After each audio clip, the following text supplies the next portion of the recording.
नमस्कार, आप देख रहे हैं सी न्यूज और मैं हूं ज्योति अरोड़ा। आइए नजर डालते हैं इस वक्त के न्यूज बुलेटिन पर। ख्वाजा मोइनुद्दीन चिश्ती, जिनके मानने वालों की एक विशाल संख्या, जिनको इस्लाम धर्म के लोग ही नहीं हिंदू सिख अन्य सभी धर्मों के लोग मानते हैं, जिनके मानने वालों में राजा से लेकर रंक नेता से लेकर अभिनेता तक के हैं, जो ख्वाजा गरीब नवाज की जियारत के लिए हमेशा लयलित रहते हैं। ख्वाजा मोइनुद्दीन चिश्ती की दरगाह पर देश विदेश की बड़ी बड़ी हस्तियां जियारत करने पहुंचती हैं। वहीं देश के प्रधानमंत्री वहां हर साल उर्स के मौके पर चादर भेजते हैं, लेकिन आज सोशल मीडिया पर उनको लेकर बवाल मचा हुआ है। सोशल मीडिया पर तेजी से एक वीडियो वायरल हो रहा है जिसमें एक एंकर अमीश देवगन एक न्यूज डिबेट में सूफी संत ख्वाजा मोइनुद्दीन चिश्ती को लेकर अभद्र भाषा का प्रयोग करता नजर आ रहा है, जिसके बाद अमीश देवगन पर धार्मिक भावनाओं को आहत करने का आरोप लगा है। कथित डिबेट का एक वीडियो सोशल मीडिया पर वायरल हो रहा है और मुस्लिम समुदाय में इसको लेकर काफी रोष व्याप्त है। मौलाना साहब, एक पत्रकार हैं अनीस देवगन, इन्होंने ख्वाजा गरीब नवाज की शान में कुछ गुस्ताखी की, इस बारे में क्या कहना चाहते हैं? देखिए, सुल्तानुल हिंद ख्वाजा गरीब नवाज रज़ियल्लाहु ताला अन्हु हिंदुस्तान की वो अजीम शख्सियत हैं जिनके नाम पर पूरी दुनिया में भारत को एहतराम के नाम से, भारत को एहतराम के साथ देखा जाता है, इज़्ज़त के साथ देखा जाता है। और हमारा देश सूफियों का, संतों का देश है। इस किस्म के लोग सस्ती शोहरत हासिल करने के लिए मजहबी रहनुमाओं पर, मजहबी शख्सियतों पर उंगलियां उठाते हैं, उन पर अभद्र भाषा करते हैं। ऐसे लोग उसके बाद में खड़े होकर माफ़ी मांग लेते हैं, तो इनके लिए माफ़ी मांग लेना काफ़ी नहीं है, बल्कि हम राज्य सरकार और केंद्र सरकार से गुजारिश करते हैं कि वो इन पर सख्त एक्शन ले, कड़ा एक्शन ले। और बल्कि हमारी गुजारिश है कि पार्लियामेंट में ऐसा कानून बनना चाहिए जो किसी धर्म के लोग हों, किसी भी मज़हब के लोग हों, अगर किसी मजहबी शख्सियत पर उंगली उठाते हैं तो उनको कट्टर से कट्टर, सख्त से सख्त सज़ा मिलनी चाहिए। हम इस सिलसिले में सुन्नी उलमा कौंसिल की जानिब से भी FIR दर्ज कर रहे हैं और पूरे मुल्क में उसके ख़िलाफ़ FIR दर्ज हो रही हैं, इसलिए कि गरीब नवाज पूरे भारत के गरीब नवाज हैं। गरीब नवाज से पूरे भारत के नागरिकों की भावनाएं जुड़ी हुई हैं, उनकी आस्था जुड़ी हुई है। सरकार गरीब नवाज की शान में गुस्ताखी करने वाले को सख्त से सख्त सजा मिलनी चाहिए। बरेली से सीनू संवाददाता आबिद की रिपोर्ट। धोखेबाज चीन के खिलाफ प्रदर्शन जारी। कांग्रेसियों ने चीन के राष्ट्रपति शी जिनपिंग का पुतला फूंका। चीन और भारत देश के बीच LAC पर हुए तनाव और 20 फौजियों की शहादत के बाद लोगों में रोष देखा गया। चाइना प्रोडक्ट्स ना इस्तेमाल करने की अपील की। मामला सदर कोतवाली के रोडवेज बस स्टैंड का है। आज ये जो हम लोगों ने चीन के राष्ट्रपति शी जिनपिंग का पुतला फूंका है, जो बॉर्डर पे इस समय स्थिति बनी हुई है, हमारे देश के लगभग 20 शहीद जवानों की जो है हत्या हो गई। वहाँ पर धोखे से चीन जो हमारे क्षेत्र में घुस रहा है, घुसपैठ कर रहा है। हम चाहते हैं कि केंद्र सरकार उसका बदला ले और अपील करते हैं माननीय राष्ट्रपति महोदय से कि चीन से जो भी सामान आ रहा है उसका पूरी तरीके से बहिष्कृत किया जाए। हम भारत देश के मार्केट में चीन का कोई भी सामान ना आए और ना उसका इस्तेमाल इस देश की जनता करे। 45 साल बाद फिर से एक बार चाइना ने हम भारतवासियों को धोखा दिया है और हमारे सरहद पे जो हमारी सरहद बनी है उसको उस पर घुस को पार करके हमारे सैनिकों की हत्या की है। मेरा अनुरोध है माननीय राष्ट्रपति जी से, माननीय प्रधानमंत्री जी से कि घुस के इन लोगों को एक बार फिर से इनको घुस के ही मारना पड़ेगा। जब तक आप इनको जवाबी कार्रवाई नहीं देंगे, ये हरकतें ऐसी करते रहेंगे। और ये भी अनुरोध है कि इनका पूरा मार्केट ख़त्म करना चाहिए, क्योंकि एक मेन पावर होती है इकोनॉमी पावर, जो भारत इनको दे रहा है और ये भारत से ही लेके भारत को ही यूज कर रहे हैं। तो मेरा अनुरोध ये रहेगा कि इनका मार्केट ख़त्म करना चाहिए भारत से, और इनको जो हमारी 20 शहादत हमारे 20 सैनिकों की हुई है उसका बदला जल्द से जल्द हमारी फौज को लेना है। ये चीन की राष्ट्रपति पुतला फूंका गया आज, क्योंकि हमारे यहाँ के जो सैनिक लगे हैं वो पैस करके उनकी हत्या करी गई।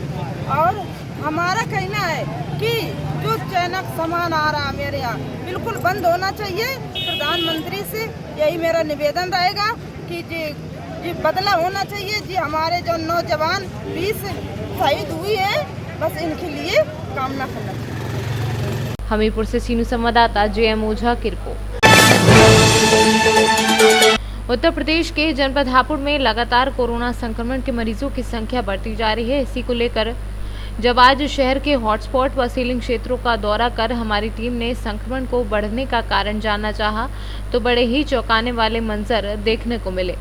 जहां एक तरफ सरकार के खास व्यापारी को माना जाता है, तो वहीं कोरोना संक्रमण के तमाम प्रयासों को धता बताते हुए यही व्यापारी अपने प्रतिष्ठानों को खोल सीलिंग क्षेत्र में जिला प्रशासन को अंगूठा दिखाते नजर आए। क्या नाम है आपका? सचिन सेठी। ये जो हॉटस्पॉट क्षेत्र है, सीलिंग क्षेत्र है, तो इसमें दुकानें खुल रही है, क्या कहना आपका? हमारे गली में बुरा हाल है। क्या कहना चाहते हैं? बीमारी से कोई नहीं डर रहा इस समय। पूरी दुकानें बाजार खुलता है, पूरा कोठी गेट खुलता है इस समय। पूरे हापुड़ के अंदर केवल कोठी गेट ऐसी मार्केट जो खुल रही है। हम बैठे हैं यहाँ पे, सब खुलता है। क्या कोठी गेट के लालाओं के घरों में आटा कम दिखाई दे रहा है? ऐसा ही लग रहा है, ऐसा ही लग रहा है। होता क्या है, शटर खुले, घाक अंदर, ताला बंद। अगर मीडिया अपनी तरफ से उन लोगों को आटा वितरित करना चाहे तो क्या कहना चाहेंगे आप? बहुत बढ़िया, आपके लिए। क्या नाम है आपका? प्रमोद सिंह सेठी। ये बुलंदशहर रोड पूरा रेड जोन में है, सीलिंग क्षेत्र है, तो इसमें ऐसे में क्या कहना है जो उन लोगों के लिए जो दुकानें खोल खोल के बैठे हैं और कोरोना जैसी महामारी से डर नहीं रहे, क्या कहोगे? इनके लिए आटा भिजवाया जाए जी, और सामान भिजवाया जाए। घर कुछ खाने के लिए नहीं है जी, और ये हमारी परेशान करते हैं ये लोग जी। बीमारी हमारे घरों में आती है और हम 3 महीने घर बैठे हुए हैं जी। हमारे सारा बाजार सारा बंद पड़ा है। कोठी गेट का बताओ। कोठी गेट में सब दुकानें खुलती हैं, सब शटर गिरा के सामान बिकता है और पुलिस आती है चली जाती है, देख के कुछ नहीं। तो पुलिस कुछ नहीं कहती? कुछ नहीं, सब शटर गिरा क्या जाते कहना हैं। चाहेंगे इसमें? पुलिस की मिलीभगत दिखाई देती है। ये क्या करते हैं, क्या कह सकते हैं? क्या नाम है आपका? जी मैं तो नौकर आदमी। तो ये जो दुकानें खोल रखी हैं हॉटस्पॉट क्षेत्रों में, क्या कहना है आपका? थोड़ी है ये तो रेड जोन है, तो रेड जोन भी नहीं है, तो ये बफर जोन है। बफर जोन है। हाँ, तो इसमें परमिशन है वो खोलने की? परमिशन इन द सेंस आप सब जगह जाके देखिए, सर कोई किसी के पास खाने को नहीं है तो क्या करिएगा आज की डेट में? जी जी जी। थोड़ा बहुत ये तो नहीं है, भीड़ भाड़ तो हम लगवाते नहीं है। जी जी। वो यही सीन है बस। तो भैया खाने को जब घर में नहीं है तो हम घर पे रोटी बात के कहाँ से लाएंगे? जी जी। तो आप कहो कि गवर्नमेंट आके दे रही हो तो गवर्नमेंट से कहो कि गवर्नमेंट भैया खाना पीना पहुँचाओ। घर में बीमार लोग हैं, कहाँ से उनकी दवाई खर्चा कौन निकालेगा? सारे मेडिकल स्टोर बंद कर रखे हैं। जी जी जी। मेडिकल तो खोल रखे हैं सर। आप ये रोड पे जाओ, कहाँ खुल रहे हैं? मेरे पास खुद मैसेज आता है कि भाई हमें फ़ोन करके पहले बता दो, आपको जब आनी हो तब आप लेके जाना। ऐसे एरिया में तो नंबर वो कर रखे हैं अलाउ है, मेडिकलों के नंबर अलाउ कर रखे हैं। कौन यहाँ पे एक किसी ने नंबर दे के गया हो तो कोई बताओ। लिस्ट जा रही है पूरी। किसके पास आई है लिस्ट? आप बताओ। ये किसके पास आई है? आप हर चीज़ की सुविधा आप नॉर्मली टेलीफोन नंबर व्हाट्सएप पे कर लो। किसी ने मेडिकल की कोई भी लिस्ट जारी करके व्हाट्सएप पे की है? जी जी। वहाँ कोरोना निकल रहा है वो तो तुम्हारे व्हाट्सएप पे आ जाता है। जी। आपकी कोई सुविधा है जो जन मानव को चाहिए, वो कौन व्हाट्सएप जैसी जगह पे कौन डालेगा? किसी को हारी बीमारी है, आपने प्रशासन को फोन कराया? किसी को भाई साहब प्रेग्नेंट हमारे घर में ही है। आप बताओ कौन आएगा? प्रशासन।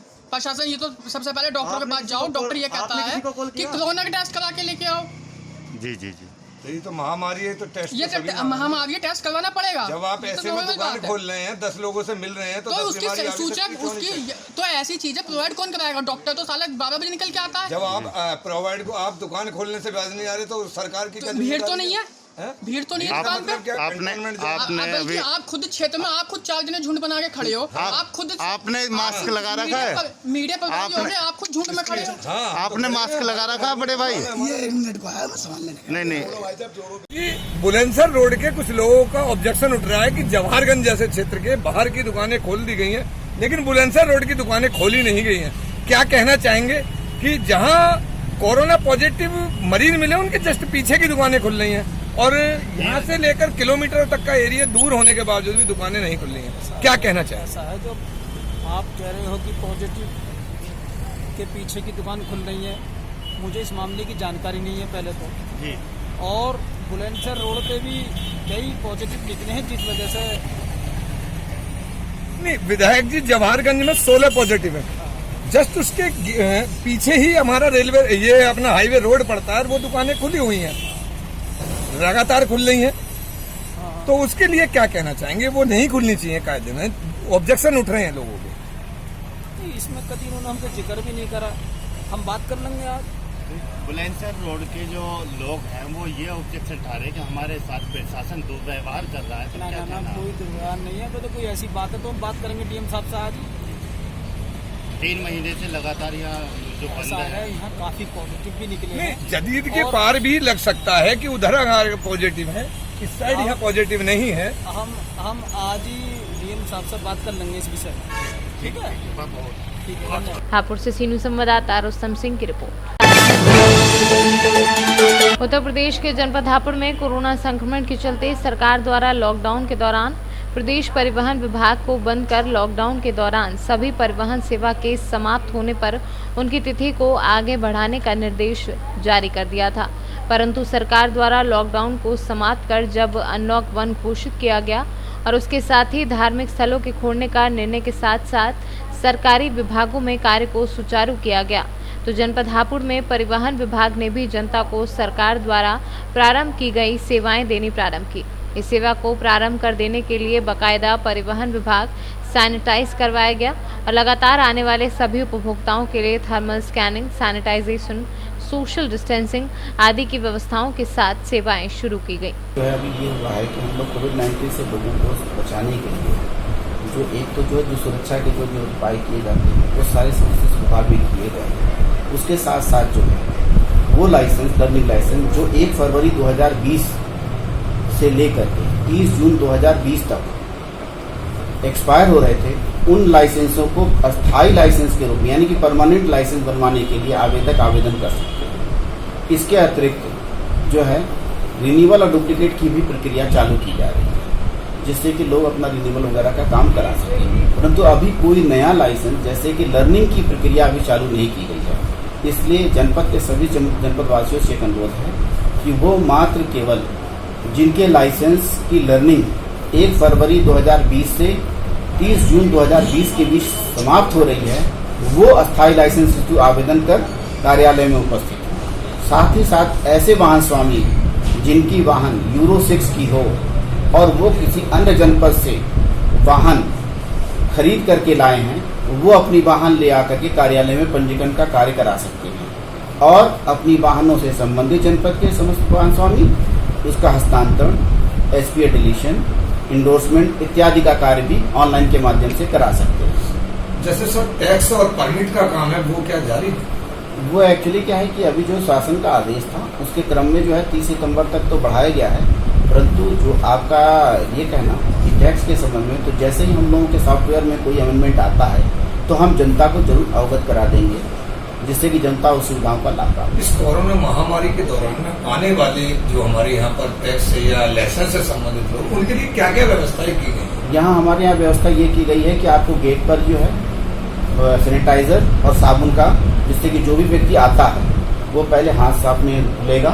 साथ में हमने थर्मल गन रखा हुआ है, जिससे उसके टेम्परेचर को देखा जाता है कि कितना टेम्परेचर है। अगर उसका टेम्परेचर बढ़ा हुआ प्रतीत होता है तो उसे गेट के अंदर आने की व्यवस्था नहीं, रोक दिया जाता है उससे। उसके साथ साथ जो है पूरे जो है अपने हमारे कार्यालय को सैनिटाइजर के लिए हमने जो है स्प्रे गन मंगवाया हुआ है, उससे हम पूरे ऑफिस को 2 टाइम सैनिटाइज कराते हैं। और सबके जो भी आवेदक हैं उनके लिए जहाँ जहाँ हमारे जो विंडोज़ हैं जिस पर काम कराते हैं लोग आवेदक, उन विंडो के पास हर एक व्यक्ति को करीब 1-1 मीटर के डिस्टेंस का उन पर मार्किंग की गई है गोले के रूप में, जिस पर एक व्यक्ति वहाँ खड़ा होकर के अपनी निर्धारित दूरी पर मेंटेन करते हुए अपना कार्य कराता है। साथ ही मैं जनता से एक अपील जरूर करूँगा कि जब भी वो अपना काम कराने आवे तो कोशिश ये करे कि वो खुद अपना काम केवल अपने आवे, अन्य और किसी अन्य व्यक्ति को साथ में न लावे, जिससे कि इस महामारी से जो स्थितियाँ जो अभी बन रही हैं उसको देखते हुए बचाव किया। हापुड़ से सीनू संवाददाता रुस्तम सिंह की रिपोर्ट।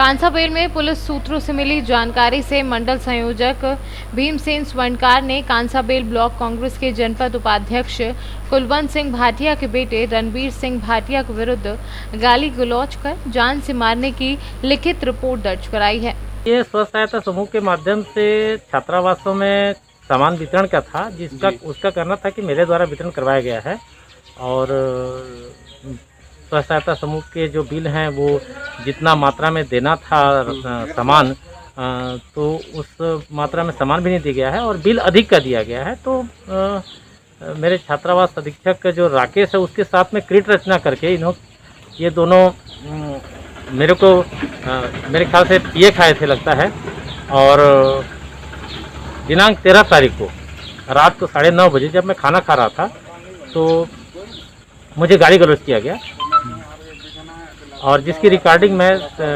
अपने शिकायत के साथ में प्रस्तुत किया हूँ थाने में। मंडल संयोजक कांसाबेल भीमसेन स्वर्णकार जी के द्वारा एक लिखित शिकायत जनपद अध्यक्ष कांसाबेल के सुपुत्र रज्जू भाटिया तथा एक हॉस्टल अधीक्षक राकेश तिग्गा के विरुद्ध दी गई है, जिसमें कि जो हॉस्टल के सामान की खरीदी में गड़बड़ और दबावपूर्वक उसके संबंध में जो पैसे वसूली की बात लिखी हुई है और साथ ही पैसे ना देने पर जान से मारने की धमकी और गाली गलौज संबंधी रिकॉर्ड को प्रस्तुत किया गया है। तत्संबंध में शिकायत के तथ्यों पर जांच की जा रही है। जांच के उपरांत जो भी तथ्य सामने आते हैं, संज्ञेय अपराध आकर्षित होते हैं तो तत्काल इस पर हम लोग कार्रवाई करेंगे। जसपुर से सी न्यूज़ संवाददाता संतोष की रिपोर्ट। इस वक्त के न्यूज़ बुलेटिन में फिलहाल इतना ही। देश और दुनिया की तमाम बड़ी खबरों के लिए आप देखते रहिए सी न्यूज़। हर खबर आपके साथ, आपके हाथ।